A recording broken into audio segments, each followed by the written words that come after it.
Gail and Simone, there's a lot of really difficult stuff in this, isn't there? It's really difficult stuff to hear, difficult in terms of what it brings out for you, but there's also a lot of hope in it. And I'm increasingly finding myself saying that that's what our job is, hope and help. We help people today and give them hope for tomorrow because they've possibly lost that hope somewhere along the way. And I was thinking when sort of running across what both Simone and Gail were saying about the corrosive effect that some of this stuff has on people's lives, in terms of, if it takes you 10 years to get support, then think about what that 10 years has done to your life and how you're going to have formed a load of habits and views of the world and beliefs that it's going to take a long time to unwind, because that's the way your brain works. Your brain actually creates little pathways in it.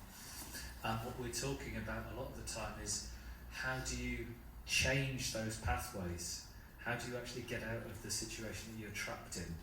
Which is really, really, it's physically having to rewrite the way you actually work as a human being, as a body, as a brain.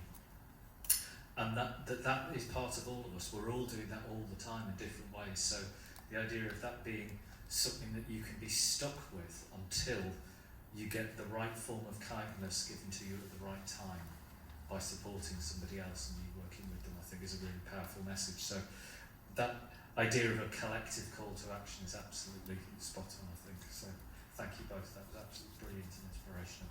Right, we are now going to have split into 3 workshops. So one is being run by Ruth from Manchester Mind. Where's Ruth? Ruth's over there. That's about identifying and supporting mental health issues in our workplaces. I'm doing one on how the sector can lead the way on mental health, and Victoria is upstairs. So you will be directed to see what Victoria looks like upstairs. She's going to be doing some feedback on the work she's been doing around health and wellbeing support for voluntary sector CEOs, although really it's everybody in the sector. We just use chief execs as an example. So, where are they taking place? The Mind, so Ruth's workshop, if you're with Ruth, is in here. If you're with me, I'm in the bar. Result. That will be good for everybody's mental health. And Victoria is upstairs, and Alina Alina's going to lead people up there. So. And then we're back here for 3:05. My name's Ruth Russellson, and my fancy job title is Resilience Coordinator at Manchester Mind. And what that means is a lot of my work is actually about promoting well-being. I run 6-week courses for people with long-term physical conditions, our mindfulness course, and our kind of well-being strand of workshops. The talk I'm giving today is kind of not my main area, so one of our other trainers tends to run these sorts of workshops, so sort of do bear with me as it's an area I'm not as expert in. But we've been asked to talk to you about identifying and supporting mental health issues in our workplaces. So just a bit about us. We're Manchester Mind, so everyone is aware of National Mind, but we're actually affiliated to National Mind, but we're an independent charity which has its own separate funding and our own separate board of trustees. We provide free services to help people get back on their feet, and they range from helping people with advice and benefits to our young people service, which is based in Levenshulme, and a variety of other things in between. So in this sort of little short taster talk this afternoon, going to kind of talk a little bit about how to identify common mental health issues, either in your workplace or maybe around you amongst your friends and colleagues. Also, what responsibility you as an organisation have to your colleagues or to your staff, and really importantly, how we can support each other. So, kind of wanted to make sure we're on the same page about what we mean by mental health. You often hear people talking about mental health when they really mean mental illness. And we don't tend to think of, when someone says, oh, my physical health, there isn't a kind of idea that that means they're not well physically, but when a lot of people talk about mental health, they don't actually mean just mental health, they mean mental ill health. So mental health itself includes both good mental health, but also mental health problems and mental illness as well. When World Health Organization has its own definition, and they talk about mental health being a state where every person realizes their own potential, they can cope with the normal stresses of life, and they're able to make a contribution. And what's really important about that is when we talk about good mental health, we're not talking about just an absence of problems, an absence of ill health. We're talking about people thriving and being able to communicate well, to contribute to their communities, to feeling like they're thriving, rather than just an absence of depression or an absence of anxiety or anything like that. And I think, you know, we're all kind of maybe familiar with the phrase, there's no health without mental health. So it's really important part of our body-mind state. And then we've got mental well-being. So we talk a lot about well-being interventions or well-being courses, as the course I run is described as a well-being course. And this describes is sort of how we're feeling and how we're coping on an everyday basis, and can change from day to day. You know, in terms of our mood, that can kind of fluctuate from day to day, but isn't necessarily a sign that we're not well. So I think Mike's sort of already talked a little bit about some of the statistics, so I'm going to talk very briefly about that. So more than 70% of people have experienced mental health problems at some point in their life. I think you'd have to be extremely lucky if you get to the end of your life without experiencing some sort of mental health problem and, you know, severe mental distress, either in yourself or the people around you. And what that means is we're probably all working with someone who's experienced a mental health problem or is currently going through difficulties at the moment, especially with statistics like this. So kind of very, very, very relevant to our sector is a survey that was done by Unite that came out 2 or 3 weeks ago, and that found that 4 out of 5 workers in the charity sector have suffered from workplace stress in the past 12 months. Okay, that's just stress. But 42% felt that their job was damaging their mental health.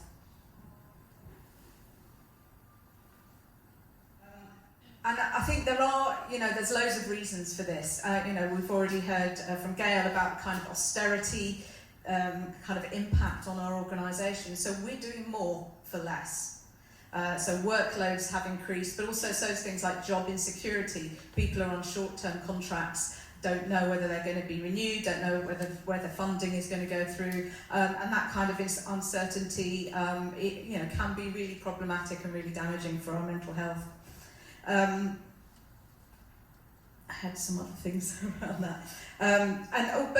Some of the other things that came up in that survey were kind of structural issues as well, that are things that we can tackle within our organisations. So things like poor management or limited support from HR were singled out as issues, and also very simple things that are easy to rectify, such as staff not feeling valued. So kind of going to work day in, day out, doing a lot of frontline work for a lot of people, but not feeling that the organisation themselves may be valuing the kind of effort they're putting in and the work that they're doing.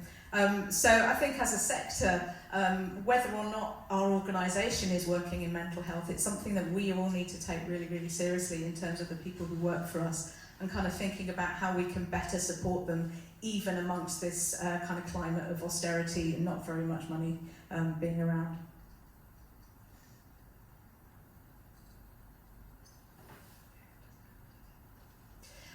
So kind of thinking about when we're talking about mental illness, it covers a wide range of conditions, just as physical illness does as well.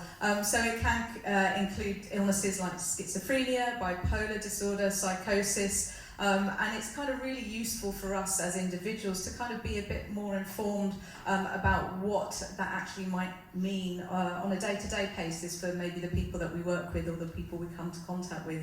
A label, a diagnosis, doesn't necessarily mean this is the box that they fit in, this is the behaviour they're going to demonstrate, this is what it's like to work with someone with those kind of labels or diagnoses. So as you know, as colleagues, but also as organisations, it's really kind of useful to kind of get a better understanding about what these things actually mean. And of course, the most common types of mental health problems that we see, and that we probably see amongst our colleagues, family and friends, is depression and also anxiety disorders as well.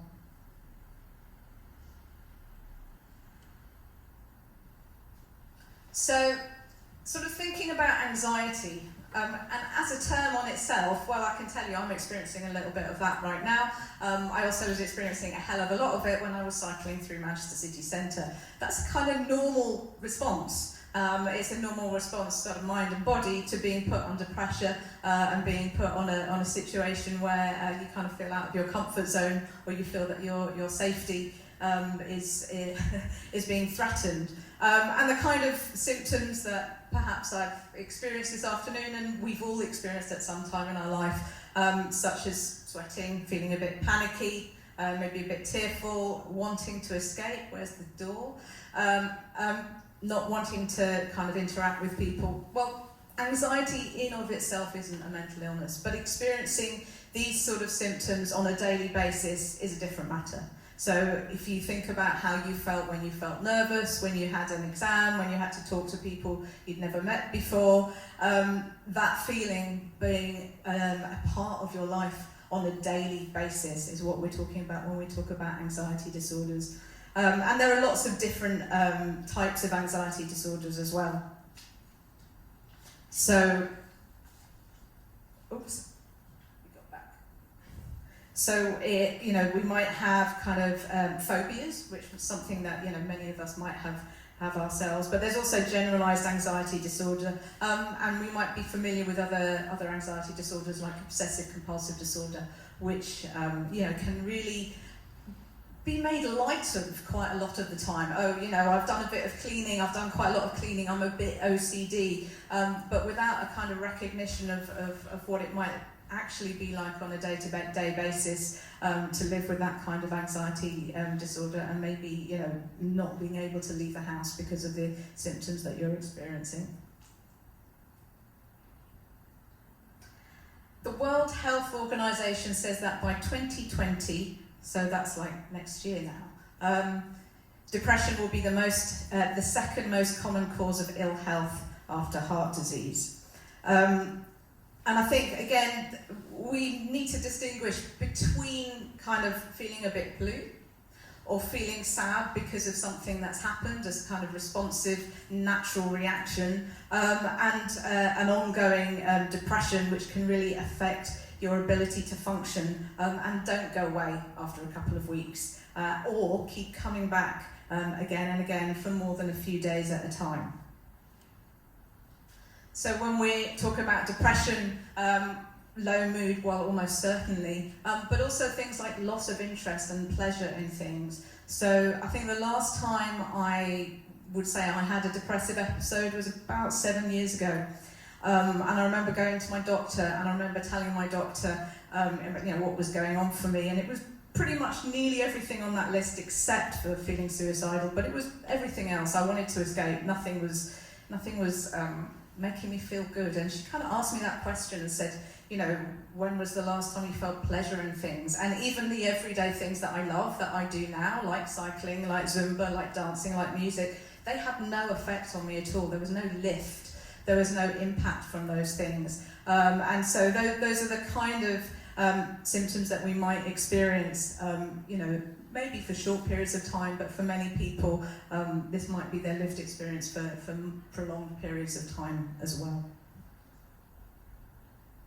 So, kind of thinking about mental health when we come into the workplace, as I've sort of mentioned, we're probably working with people who perhaps themselves have mental health problems, either at the moment or have done in the past, or are kind of not being supported with their mental health.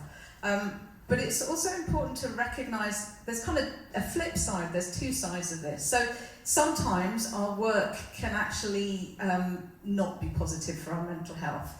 So working long hours, not feeling supported, there's all sorts of, the uncertainty, job uncertainty, low wages, not being valued, can actually contribute to our mental ill health, particularly if we're more vulnerable for a variety of reasons.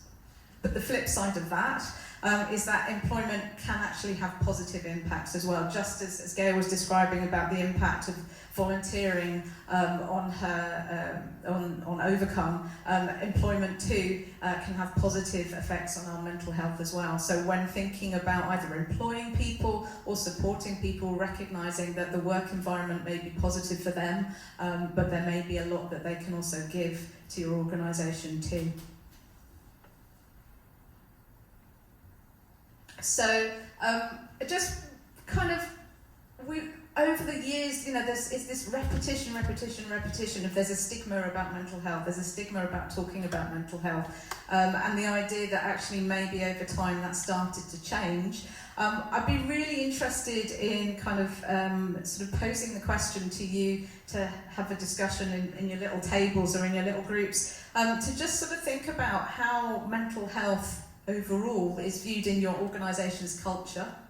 Perhaps your experience as an employee, or if you're a boss, your employees' experience, and the kinds of attitudes expressed either amongst your colleagues or your peers towards mental health. Is it something that can be really openly talked about, for example? Is it something which might evoke a lot of teasing or humour that might actually not be that appropriate or helpful?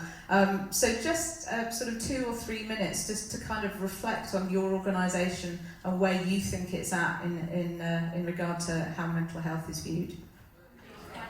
Okay.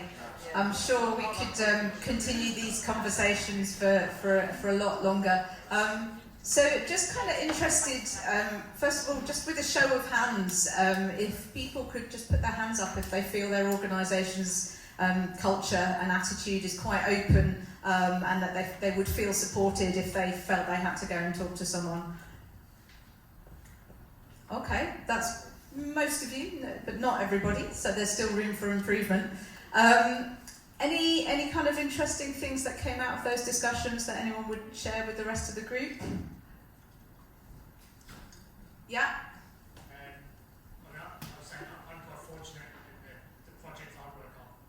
One of the partners in that is self-help services. Right, yeah. And we get a monthly reflective practice session with a counsellor as part of that project. Right. So we go in small groups. Yeah. And we get like a 2-hour session to reflect. We do that with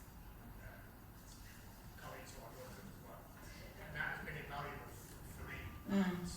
Which, in terms of my colleagues within the company I work for, that isn't available to them, so I feel like I've got access to something that other people haven't, which I think would benefit. Right, so you've noticed the difference from the support that you've been offered, that you don't need to ask for, it's part of your role to have that monthly, so the regular check-in, regular support with somebody as well as peers, but the other people you work with don't have that, and you can see the difference, do you think? Well, I know that a couple of people have requested something like that. Yeah, yeah. Obviously, they don't, it would just be through their line manager, it would be with a trained sort of counsellor, so it's having that time and opportunity to do that, I think is very different if you've got somebody who's trained and experienced in that to be able to offer you advice and techniques that you can help us deal with that.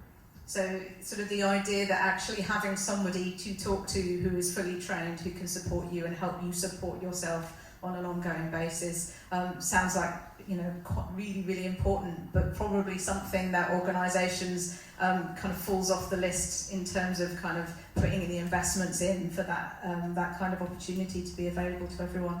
Anything else?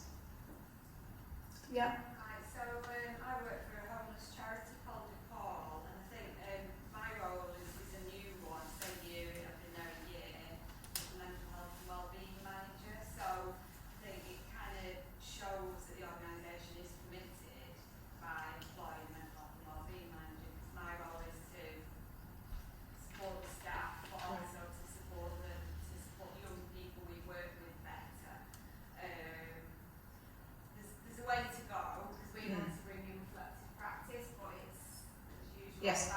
It's sorry. time and money. Yeah. Yeah. There's a way to go yet, but I think just by them applying for us throughout the country in this role kind of goes a long way to their commitment towards mental health of staff.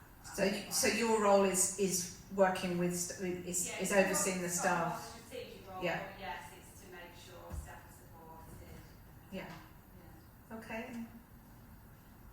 Yeah, I was just going to say, because it feels like there's lots of organisations who are picking this up and doing some really good stuff with internally and recognising it as an issue for both staff and then people that they work with, that we're not going to be able to deliver the services to people if our staff aren't recognising their mental health isn't looked after and supported. But I also think that we can get there and we tick a box, and it seems to me that it's an ongoing issue or that we cannot be complacent about, because the environment changes constantly. We need to be kind of shifting that health and wellbeing policy all the time and making sure that employees are involved in determining what that needs to be for them. So rather than being top down, being kind of participatory in seeing what people need, but also it's not just ticking a box. Right, you've got that supervision regular. That's okay. We've got a health and wellbeing person. So tick box. Right, we've got all that sorted. But actually, if people still don't feel able to be open and to talk about what they need, then that isn't fully supporting people.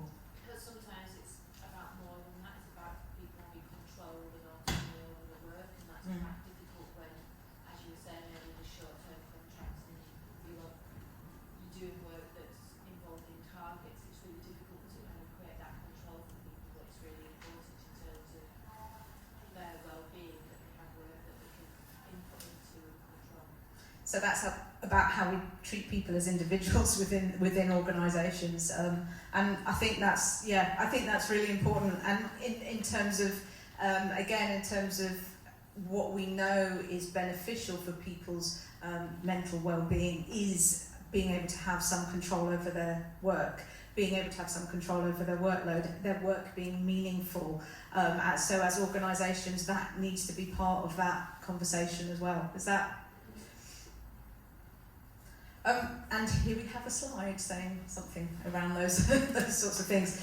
So good quality work, which we know isn't the reality for a lot of people, is generally shown to be good for our mental health. So 3 key areas influence the well-being of employees: organisational culture, employee experience, and attitudes to mental health. It will vary from organisations to organisations depending on the people who work there, the kind of history of the organisation, the structure of the organisation as well. But certainly we know that poor quality work makes people's mental health worse. But also, I think as came up with that Unite study, the kind of managerial structures, the organisations not being well run also has an impact on individuals and on their mental health. And I think also that came up on the Unite study was bullying as well. So some of the kind of sexual harassment and bullying that has been brought up in some of the bigger charities is something that we kind of also need not to forget. So the kind of when we're thinking about stress and kind of well-being as well, again thinking about the organisation, the way that things are run. So are the workloads that people have unrealistic? And again, that's something that's really, really difficult in times where we have to do more for less. So, I mean, I had a friend who was a social worker, and her caseload just went up. With no more support, no more working hours, and suddenly she had 50 people on her caseload list, and that's not realistic for long periods of time for people to be able to cope with. Lack of manager support as well, cited there. Unrealistic targets, as kind of Elizabeth said, and also the threat. I've got redundancy treat. But threat of redundancy, and again the kind of uncertain contracts that many people working in this sector experience can really put people under stress in terms of kind of financial stability. And Stress itself isn't mental illness, but it can lead to either an exacerbation of an existing condition or something reoccurring. But it's certainly not good for our physical health. It's certainly not good for our mental health to be under stress for long periods of time. So here it says it makes you feel constantly tense and unable to relax. But the physical impact of long-term stress in terms of kind of physical ailments are kind of well known and documented, but also the kind of mental impacts as well.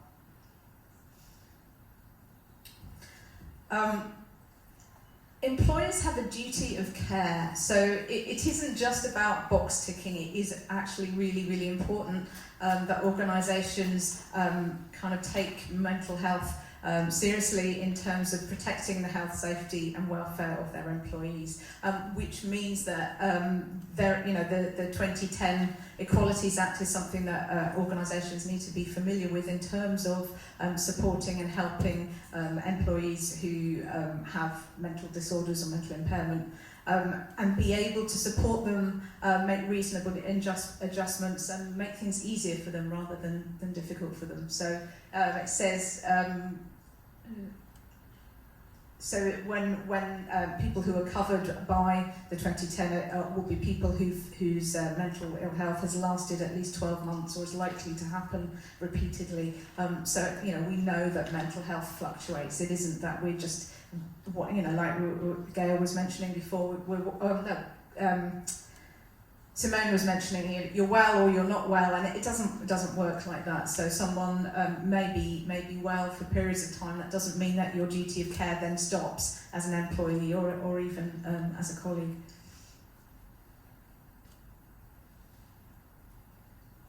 So what can employers do? Important to kind of look at producing, implementing and communicating a mental health at work plan. So kind of either implementing workers whose role it is to kind of look after those things, or certainly making sure that employees know what's available to them. And I think mental health awareness, obviously Manchester Mind Run, that's one of the things that we offer is mental health awareness courses and workshops. Some of those are free to community organisations, and some of them are part of our paid for training package. Because I think the more informed we are, the more we can support people, the more we can support ourselves and our colleagues as well. And that encourages those open conversations. It takes down some of the barriers and some of the stigmas around talking about mental ill health. So the kind of open environment isn't just about kind of checking on people when they have supervision and thinking, well, that's the end of it, we don't need to check in, but kind of working out, sort of really looking out for people and ensuring that they're supported the whole time. As Elizabeth mentioned as well, good working conditions. So are there things that we can do to support people so that their work is a place that they want to come? Just rushing through a lot of this stuff, we run half-day courses, and I've been asked to do all this in 45 minutes, so I'm sorry if it kind of rushes by like a train. But what sorts of things might alert you to a colleague who might be struggling? So what would you look out for in a colleague who might be struggling with their mental health? What sort of things would you notice? Yeah. Absences, so either explained or unexplained, lots of absences. What else? Putting things off, so procrastination, not getting around to things.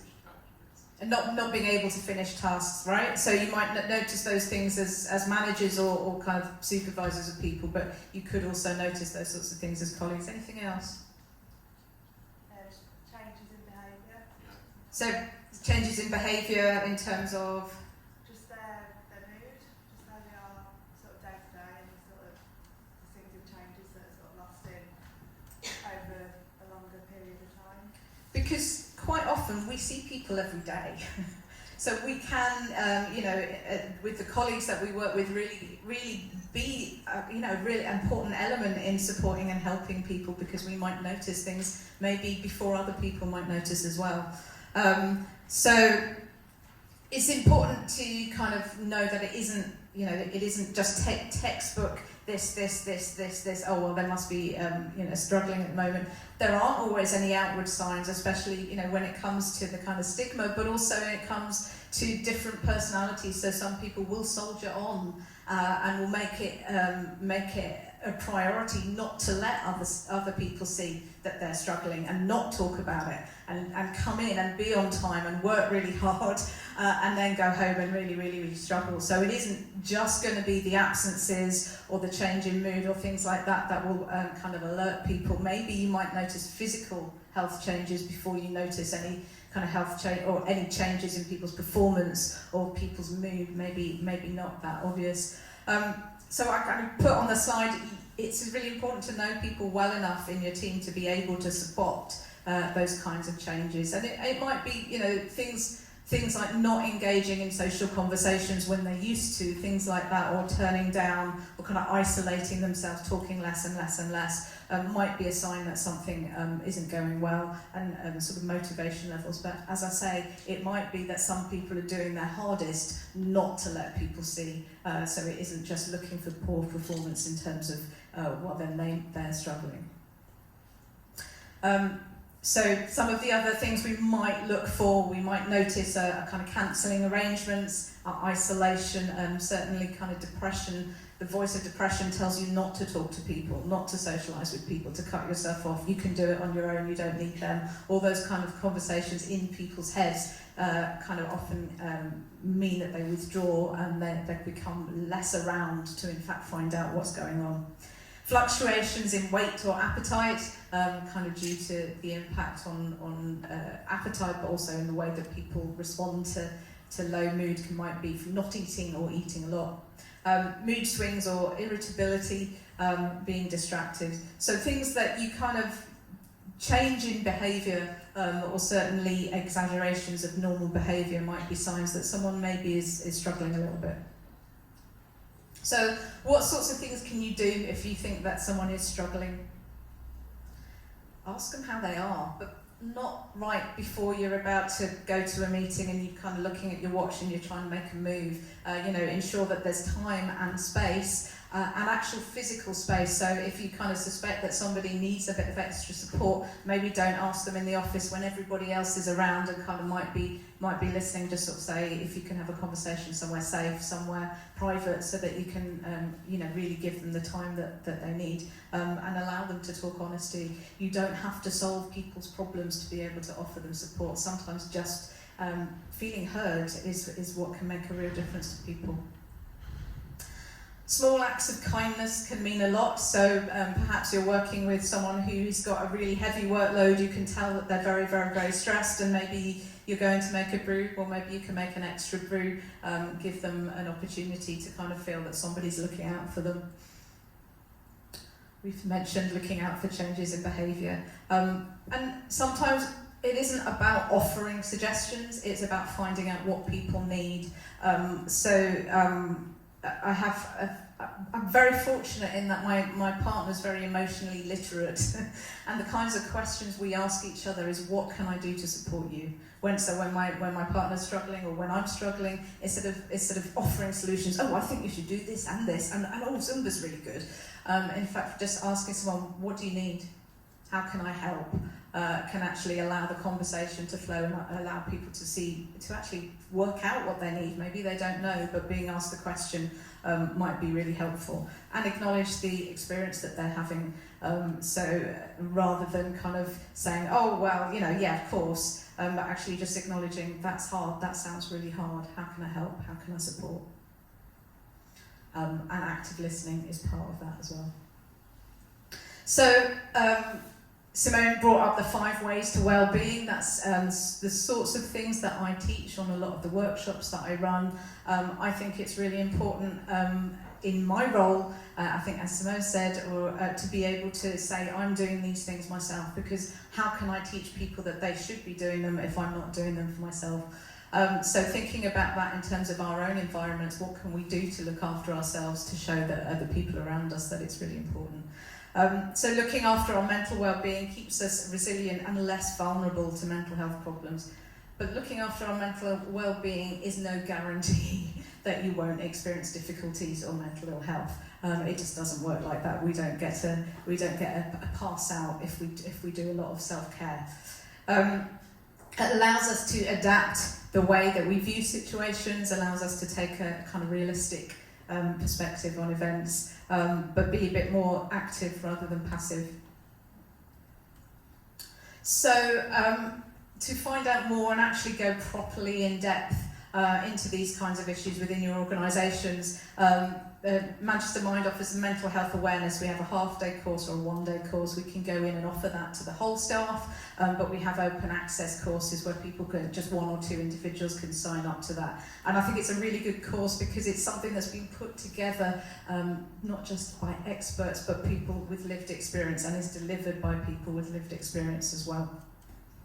We're just going through kind of a new offer, which is the Mental Health First Aid, which is a 2-day course. And the sorts of courses that I run are more about well-being, so helping people learn different kinds of stress management techniques that are going to help them in their everyday lives. And all these sorts of things, again, if you've got an unstable working environment, an unreasonable manager, a bullying environment, all of those financial instability, all of the self-care isn't really going to just mitigate all of that, but it may well just give you a little bit of strength to be able to keep going in through difficult circumstances.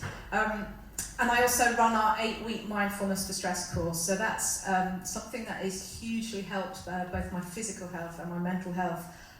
Is mindfulness meditation, and is something that we offer to our staff and volunteers as something that they can come and do, which is an 8-week, 2 hours a week course, which teaches people mindfulness meditation, which is something, it's not a quick fix. It's not like I'm really, really stressed, I'm going to meditate, I'll feel better tomorrow. It's something that is more longer term, but can have real physical and psychological impacts. And we don't have funding for this, so what we offer is a reduced rate for people working in the voluntary sector, because we recognise that people in the voluntary sector are under a lot of strain and stress. So that's a kind of our way of kind of ensuring we cover our costs, but that we can make it accessible to people, as well as we do have some free places for people on low and no incomes as well. My next course is in September. I've got a couple of posters about those. All of the packs that were, the folders that were given out have a contact sheet. That is Manchester Mind's contact sheet, so where to go to get help. So that might be relevant for you, that might be relevant for people that you know. It's a very extensive contacts list of organisations nationally, but also locally, who can help with people's mental health. I've just about finished on time, I think. Are there any questions before I go and we can have a break?